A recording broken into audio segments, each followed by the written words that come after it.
Passamos a apresentar os 4 Evangelhos, Revelação da Revelação, Jean Baptiste Rustin. Narração, Paulo de Moraes.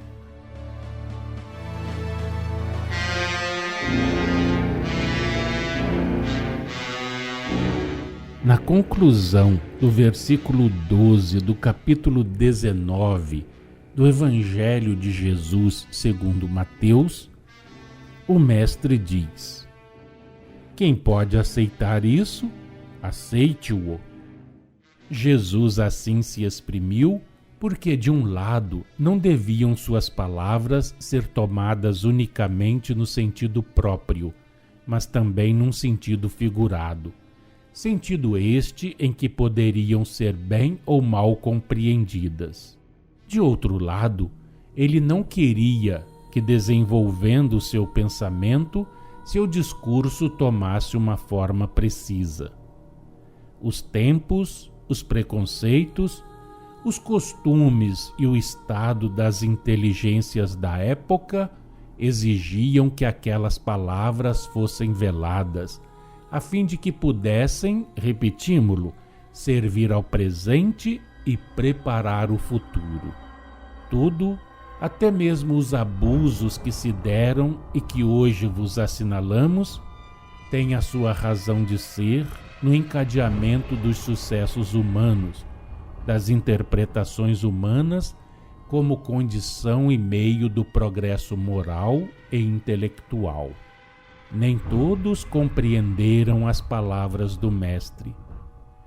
Houve quem tomasse no seu sentido próprio estas: aos que se fizeram eunucos por causa do reino dos céus, como Orígenes, que, julgando-se a isso autorizado, se fez eunuco para colocar-se ao abrigo da calúnia, quando, encarregado de instruir os fiéis de Alexandria, os homens e as mulheres acorriam em multidão à sua escola. Alguns outros quiseram mutilar-se ou ser mutilados, visando com isso responder ou forrar-se a falsas acusações de imoralidade. Outros, impelidos por um fanatismo cego, foram levados a mutilar-se com o fim de pôr em termo aos ímpetos da natureza. Também houve os que tomaram em sentido figurado aquelas palavras e as interpretaram erroneamente, vendo no estado de continência voluntária e perpétua o meio por excelência de ganharem o reino dos céus. Dessa interpretação errônea se originaram os votos de celibato dos padres e de todas as ordens religiosas e monásticas dos dois sexos. Tudo tem a sua razão de ser, repetimos mais uma vez, até mesmo os abusos que hoje assinalamos. As associações religiosas foram a salvaguarda dos primeiros tempos. No seio delas se refugiavam os fracos, os perseguidos. As ciências e as artes se desenvolviam ao abrigo das violências dos homens e dos poderosos. Eram asilos abertos a tudo quanto a brutalidade houvesse destruído.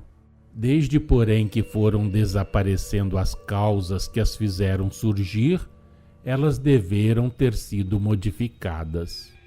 Não condenamos as associações de homens ou de mulheres que, não se sentindo com a energia necessária para viverem no turbilhão do mundo, buscam no silêncio do retiro a sombra e a calma indispensáveis ao cultivo e ao desenvolvimento das faculdades úteis a todos e cuja expansão o rumor da vida mundana não permite.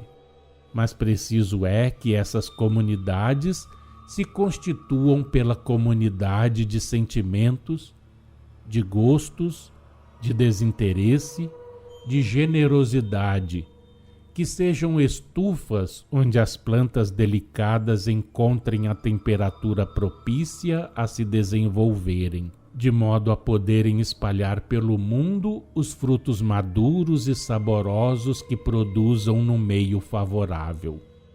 Preciso é que a liberdade seja grande, que nenhuma cadeia os traga forçadamente presos, que o mesmo desejo de progredir os ligue, e que todos quantos, desenvolvidos no silêncio, se sentirem bastante fortes para voltarem à vida de família, tenham a liberdade de fazê-lo quando bem lhes pareça.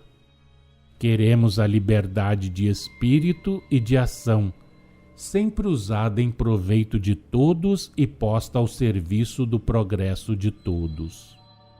Contai entre os fanáticos ou os egoístas os que se sequestram para fugir às leis naturais e que, esquivando-se aos encargos da família, caem à sombra do claustro e sob a capa da piedade, em desregramentos piores do que quantos na sua torrente arrastam os desgraçados que se acham imersos nos vícios das vossas sociedades.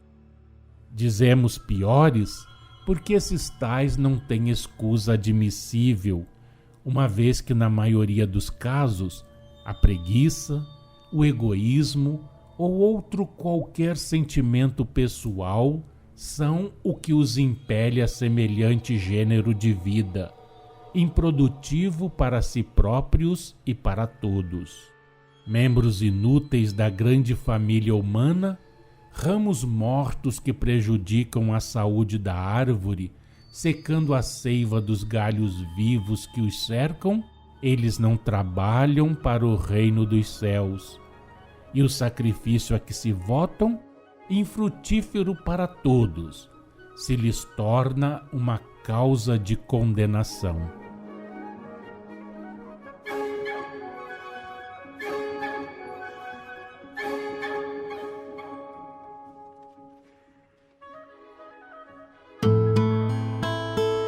Acompanhe no próximo programa mais um trecho de Os Quatro Evangelhos, Revelação da Revelação, Jean Baptiste Rustin.